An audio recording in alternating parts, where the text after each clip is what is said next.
Let's touch on Robert Nozick a little bit more. He is the author of Anarchy, the State, and Utopia, and probably one of the few libertarian thinkers that undergraduates in philosophy or related majors will encounter at most universities. And Nozick seemingly argues for a pretty libertarian conception. Did he describe himself as an anarchist, a limited government libertarian, a minarchist, and what mark would you give him on the 1 to 100 scale? Well, I'd give him minarchism.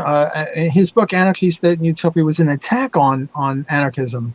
He said that through a market process, without violating anyone's rights, if we had anarchism and you had private courts, they would evolve into a government because the major defense agency would have to ensure that the other defense agencies didn't use weird kinds of ways to determine criminality like tea leaves or dice or flipping a coin.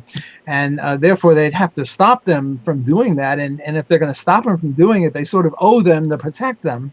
So you get a government which is really sort of a voluntary club. Now, I disagree with this. I think he's wrong in this, but he ends up in a very, very ultra minimal state where the government does very little except protect persons and property. So he's a very staunch libertarian, or at least he was when he wrote that book. He's changed his mind once or twice. It's unclear as to where he ended up. But the Bob Nozick, who wrote Anarchy, State, and Utopia, gets 95 or something. I mean, he was pretty really solid. good. Yeah, he was really, really good, and 95 is pretty good. So I would rate him very, very high. Okay, when we're talking about this term anarchy, I know that there are some other thinkers out there who might describe themselves as anarchists, but where you would strongly beg to differ, and maybe the top of that list would be Noam Chomsky, who I believe calls himself an anarchist. What is the difference between your version of anarchism and Chomsky's? Well, I don't accept the notion that he's an anarchist. I mean, he says he is, but I don't think he's even an anarchist. He also uses the word libertarian, and I certainly don't think he's a libertarian. He calls himself a libertarian anarchist. I regard him as a poacher or as a trespasser verbally. Because in addition to being against the state, he wants all sorts of weird things, like against profit and against money, and he's sort of a socialist, or not sort of, he's a socialist. So therefore, he would use violence to stop people from using money or making a profit or having a capitalist system. So I don't really regard him as a free market person. I think he's great on foreign policy. He's magnificent on foreign policy. The U.S. should stop being an imperialist power. But when it comes to economics and personal liberties, he would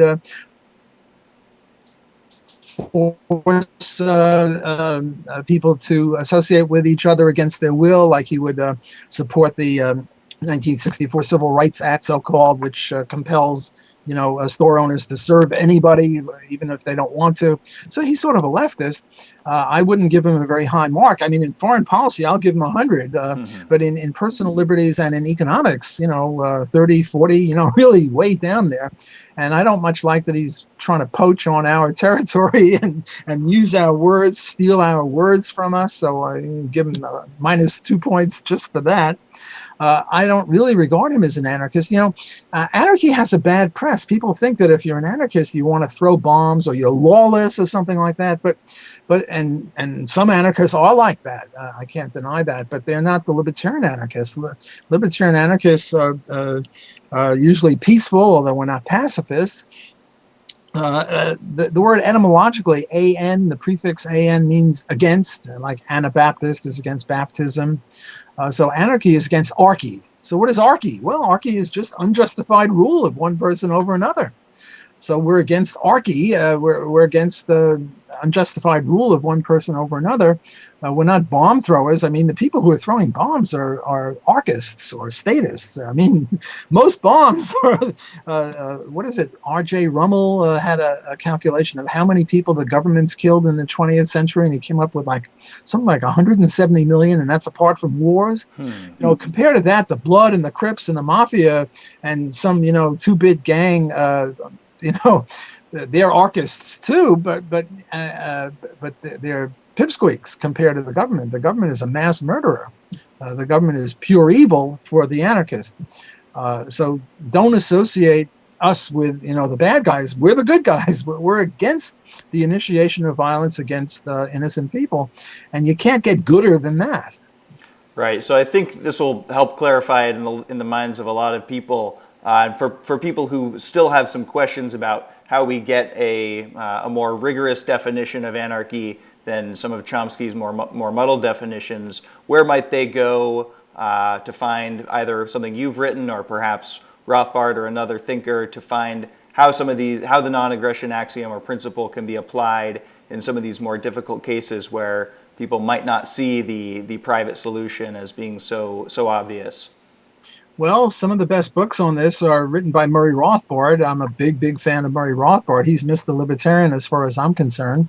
I guess For New Liberty and the Ethics of Liberty would be good starts. Other libertarian theorists who I admire greatly are Hans Hoppe, Lew Rockwell, a lot of people associated with the Mises Institute, Stephan Kinsella, Spooner. I mentioned Lysander Spooner before. He was magnificent.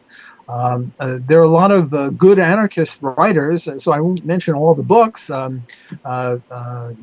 Jacob Hubert wrote a book on libertarianism, which is very good. David Gordon, Tom DiLorenzo, a lot of the people associated with the Mises Institute would be solid libertarian anarchists, and I think any of their writings, starting with Murray Rothbard, would be good readings in this regard.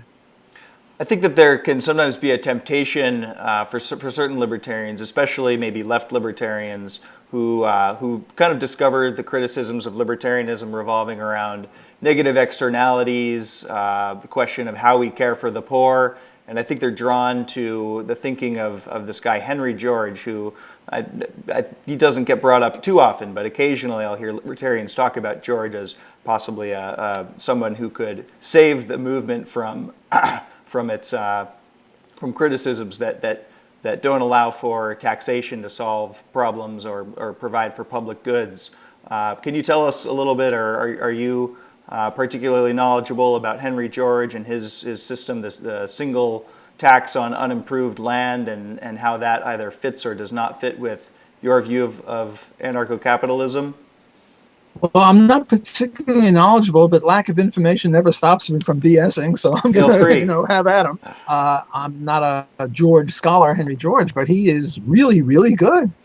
He is, with one little minor detail, namely land tax. He had this fetish that, somehow we should have a tax on land. I don't know why we should have a tax on land versus a tax on anything else. His idea was that, well, if the land value rises, it's not due to any benefit of yours. You don't deserve it.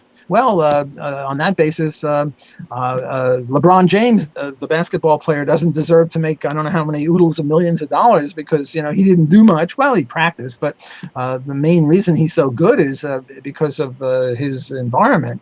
His heredity. I mean, he can jump 50 feet into the air, vertical leap, and he's got great accuracy. And you can't teach that. I mean, you can teach a little bit. According to Charles Murray and Richard Herrnstein, most of this stuff is about 70% in heredity and 30% environment. So he gets no credit for his environment, according to this crazy idea. So therefore, we should tax all of that money away from him. I don't follow it. But in every other regard, Henry George was really good. He was a laissez-faire capitalist with this one little aberration. Murray Rothbard used to say every dog gets one bite. I'm sort of more moderate than him. Every dog gets 5 bites. And the only bite that Henry George had was his land tax. Okay, so we'll give him a, 95 or 96 or something. He's way up there. He's very, very good. But he has this little aberration. What the heck? In the upper echelon. Okay. Oh, yes. Next.